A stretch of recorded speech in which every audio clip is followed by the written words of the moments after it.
Alhamdulillah Alhamdulillahilladzi amarana bittaqwa wan nahana 'an ittiba'il hawa. Asyhadu an la ilaha illallah wahdahu la syarika lah wa asyhadu anna sayyidana Muhammadan 'abduhu wa rasuluh. Allahumma salli wa sallim ala sayyidina wa nabiyyina wa habibina wa syafi'ina wa zukrina wa maulana Muhammad wa ala alihi wa sahbihi ajma'in. Amma ba'du fa ya ibadallah ittaqullaha haqqa tuqatih wa la tamutunna illa wa antum muslimun. Qala Allah Ta'ala fil Qur'anil Karim wa huwa asdaqul qailin. A'udzu billahi minasy syaithanir rajim. Bismillahirrahmanirrahim. Alladzina yu'minuna bil ghaibi wa yuqimus salata wa mimma razaqnahum yunfiqun. والذين يؤمنون بما أنزل إليك وما أنزل من قبلك وبالآخرة هم يوقنون. صدق الله العظيم. Hadirin sidang jamaah Jumat yang dimuliakan oleh Allah, puji dan syukur kita kepada Allah Subhanahu wa Ta'ala, Allah yang sampai detik ini masih memberikan kita kesempatan untuk bertaubat kepada Allah Subhanahu wa Ta'ala dengan cara memberikan kita kehidupan ditambahi dengan keimanan kepada Allah Subhanahu wa Ta'ala, sehingga kesempatan hidup ini kita pergunakan dengan sebaik-baiknya dalam rangka bertaubat, mendekatkan diri kita kepada Allah Subhanahu wa Ta'ala. Selawat dan salam kepada Rasulullah sallallahu alaihi wasallam, seorang tokoh dunia yang sudah berhasil membawa umat manusia kepada agama yang diridhai oleh Allah, yaitu agama Islam, kepada keluarga dan sahabat Rasulullah sekaliannya. Hadirin yang dimuliakan oleh Allah, kita baru saja memperingati hari kemenangan kita melawan hawa nafsu, yaitu hari raya Idul Fitri. Hari ini kita merupakan Jumat yang pertama di bulan Syawal.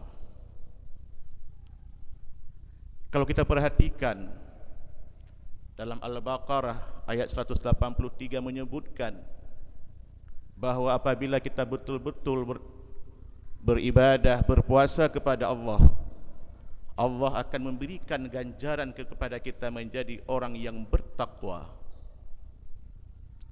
Pertanyaannya hari ini, apakah kita sudah memperoleh ketakwaan tersebut? Sudah sebulan penuh kita berpuasa, malamnya kita bertarawih, tadarus, membayar zakat fitrah, beribadah lainnya. Apakah kita sudah memperoleh ketakwaan tersebut seperti dijanjikan oleh Allah? Pertanyaan ini kita yang jawab sendiri dengan kita membaca firman Allah dalam Al-Baqarah surat yang kedua, dalam surat Al-Baqarah ayat yang kedua. Di situ Allah menggambarkan bagaimana ciri-ciri orang yang bertakwa kepada Allah. Alladzina yu'minuna bil ghaib. Orang yang bertakwa tersebut adalah orang yang beriman kepada hari ghaib. Apa yang ghaib?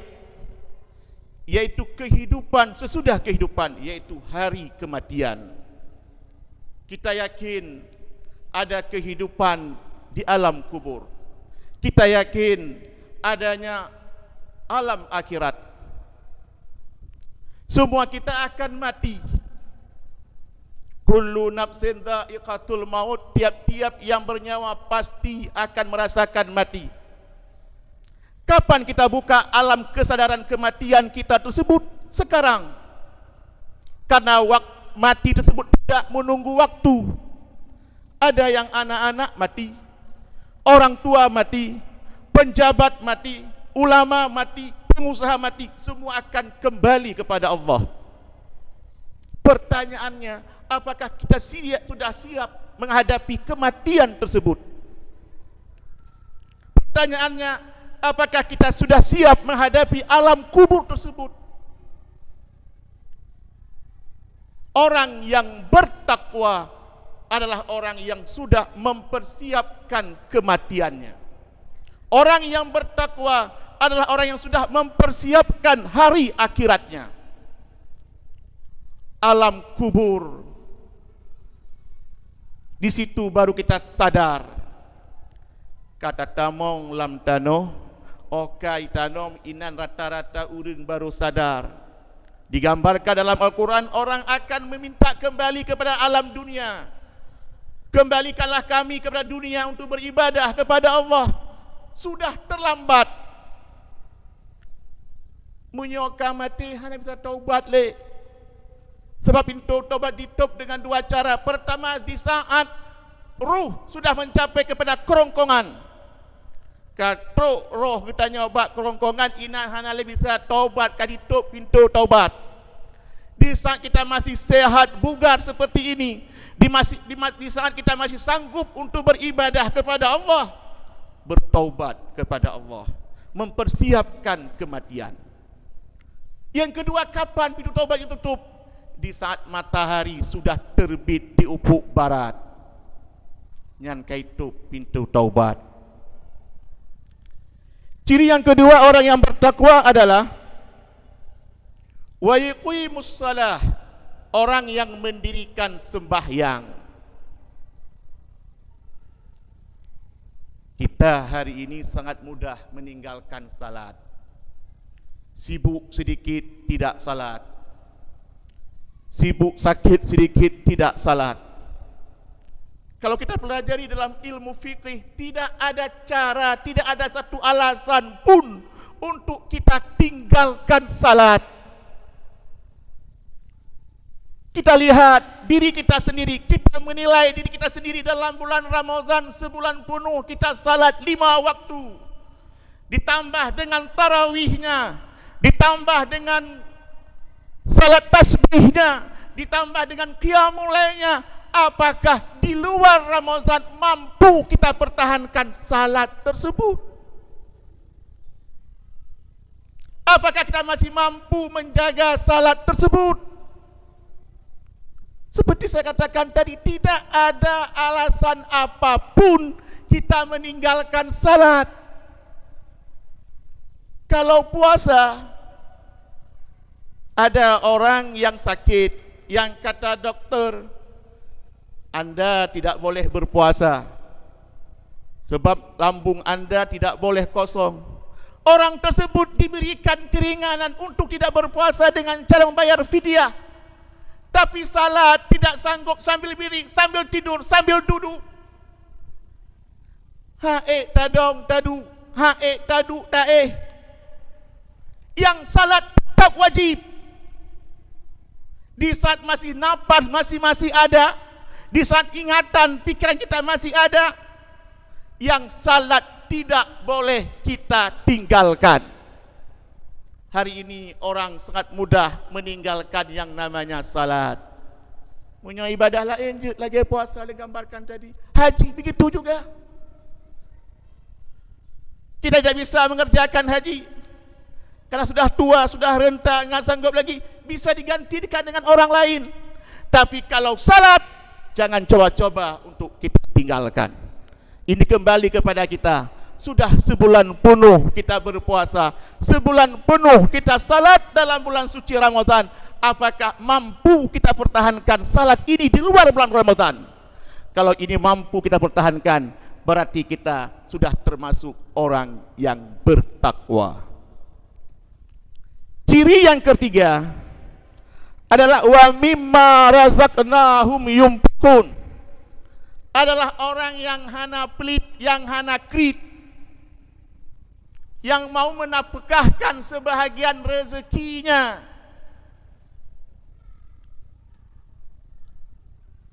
Kita diberikan kelebihan harta oleh Allah. Selain tajuk zakat, juga kita memberikan sedekah kepada orang lain. Kita tajuk sedekah, sebaik-baik sedekah yang paling baik disebut dalam Al-Quran adalah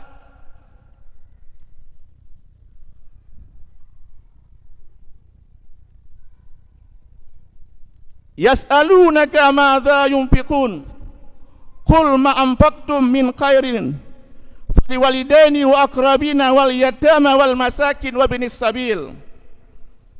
Bertanya kepadamu hai Muhammad tentang apa yang mereka nafkahkan. Jawab hai Muhammad, apa saja harta yang kamu nafkahkan hendaklah diberikan kepada ibu bapakmu. Hari ini orang masih ada hidup kedua orang tuanya, tapi tidak memperdulikannya. Nah, gejuk kelebihan harta yang paling utama kita sedekahkan kepada kedua orang tua kita dulu. Dia ngon mak kitanya yang paling gak tajuk pun nilai. Jangan kita abaikan orang tua kita.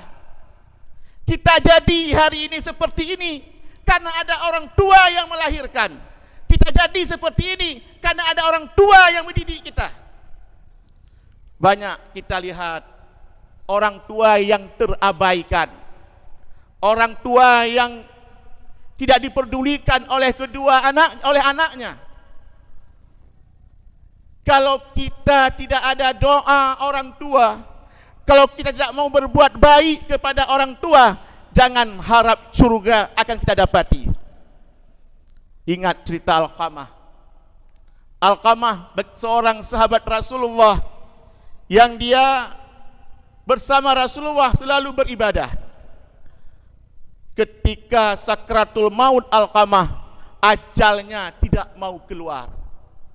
Hana itu bid nyawa Alqamah sungguh sangat berat, sehingga pada saat itu istri Alqamah mengutuskan salah seorang kepada Rasulullah menghadapi Rasulullah. Ya Rasulullah, Alqamah lagi sakratul maut, tapi ajalnya tidak mau keluar ya Rasulullah. Maka pada saat itu Rasulullah bertanya kepada utusan tersebut, di mana Alqamah sekarang? Di rumahnya Rasulullah. Rasulullah pergi ke rumah Alqamah. Sampai ke rumah Alqamah, melihat Alqamah sangat sedih. Rasulullah bertanya kepada istri Alqamah, apakah masih hidup ibu Alqamah? Masih ya Rasulullah. Maka pada saat itu Rasulullah mengutus salah seorang sahabat untuk menjemput ibu Alqamah. Sampai ibu Alqamah di hadapan Rasulullah. Rasulullah bertanya kepada ibu Alqamah, apakah ini anakmu? Benar ya Rasulullah. Apakah sudah kamu ampuni dosa anakmu? Tidak ya Rasulullah. Hana lempu ampun deca haji ya Rasulullah. Kenapa? Karena dia lebih mementingkan keluarganya, lebih mementingkan istrinya dan anaknya ya Rasulullah. Dipegah ya Rasulullah, hai Alqamah, menyohanaka ampun deca. Hai ma Alqamah, menyohanaka ampun deca anakah hana selesai sakratul maut. Bah lagi nanya Rasulullah. Maka pada saat itu Rasulullah memerintahkan kepada para sahabat untuk mengumpulkan kayu bakar. Kumpul kayu bakar oleh Rasulullah. Untuk apa Rasulullah? Kita bakar Alqamah ini.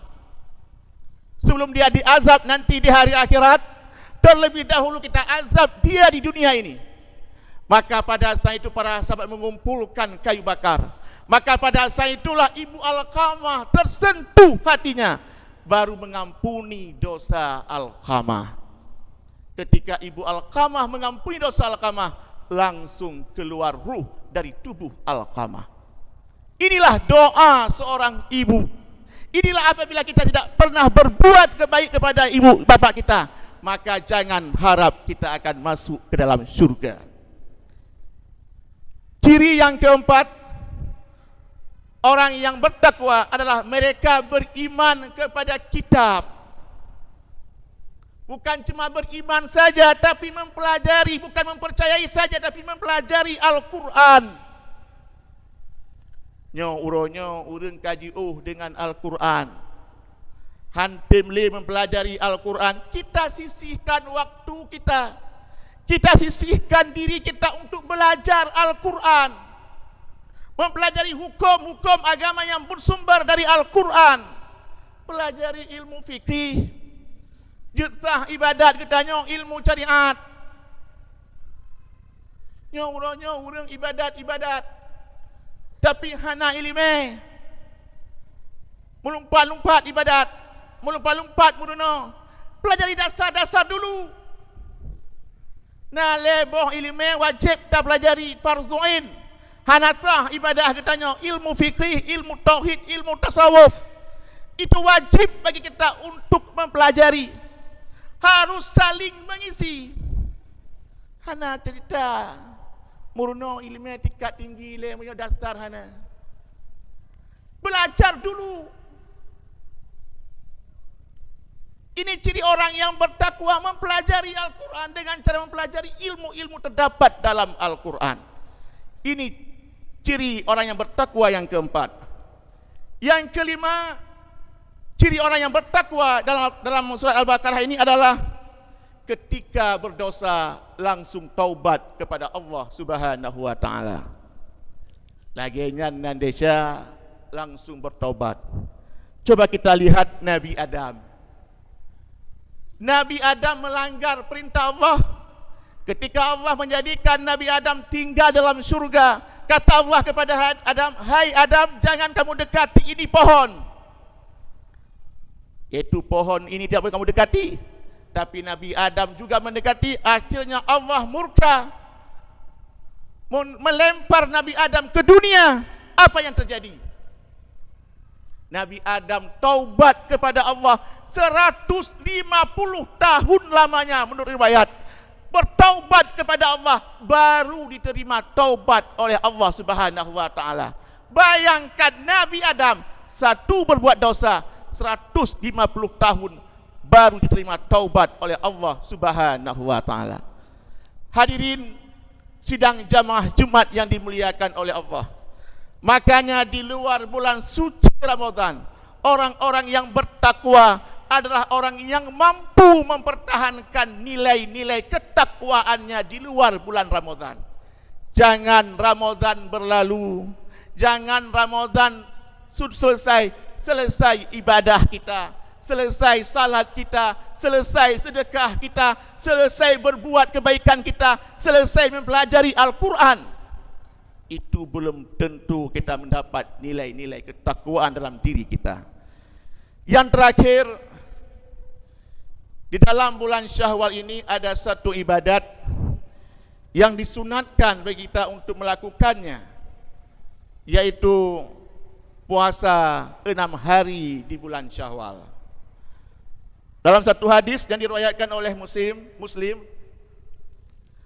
Rasulullah mengatakan, "Man sama Ramadhana summa atba'ahu sitta min Syawal kana kasyami dahri." Barang siapa yang berpuasa Ramadan kemudian berpuasa 6 hari di bulan Syawal, maka dia berpuasa seperti setahun penuh. Rasulullah menyebutkan barang siapa yang berpuasa bulan Ramadan, sesudah itu dilanjutkan 6 hari di luar bulan Ramadan, yaitu di bulan Syawal, sama dia dengan berpuasa 1 tahun penuh. Jadi di bulan Syawal ini ada ibadah lagi, ibadah sunat yang perlu kita kerjakan, yaitu puasa 6 hari di bulan Syawal. Mudah-mudahan kita semua mampu mengerjakan ibadah-ibadah di luar bulan Ramadan dan mampu kita pertahankan predikat takwa, predikat kemenangan. Ibadah yang sudah kita lakukan selama 1 bulan penuh di bulan Ramadan mampu kita pertahankan di luar bulan Ramadan. Demikianlah, mudah-mudahan bermanfaat bagi pribadi khatib dan bagi para jamaah sekalian. Alhamdulillah, alhamdulillahilladzi amarana bittaqwa wan nahana 'an ittiba'il hawa. Asyhadu an la ilaha illallah wahdahu la syarikalah wa asyhadu anna sayyidana Muhammadan abduhu wa rasuluh. Allahumma salli wa sallim ala sayyidina wa nabiyyina wa habibina wa syafi'ina wa dhukrina wa maulana Muhammad wa ala alihi wa sahbihi ajma'in. Amma ba'du, fa ya ibadallah, ittaqullaha haqqa tuqatih wa la tamutunna illa wa antum muslimun. Qala Allah Ta'ala fil Qur'anil Karim wa huwa asdaqul qailin. A'udzu billahi minasy syaithanir rajim. Bismillahirrahmanirrahim. Alladzina yu'minuna bil ghaibi wa yuqimus salata wa mimma razaqnahum yunfiqun. Barakallahu li wa lakum fil Qur'anil azim wa nafa'ani wa iyyakum bima fihi minal ayati wa zikril hakim. Wa taqabbala minni wa minkum tilawatu innahu was-sami'ul alim.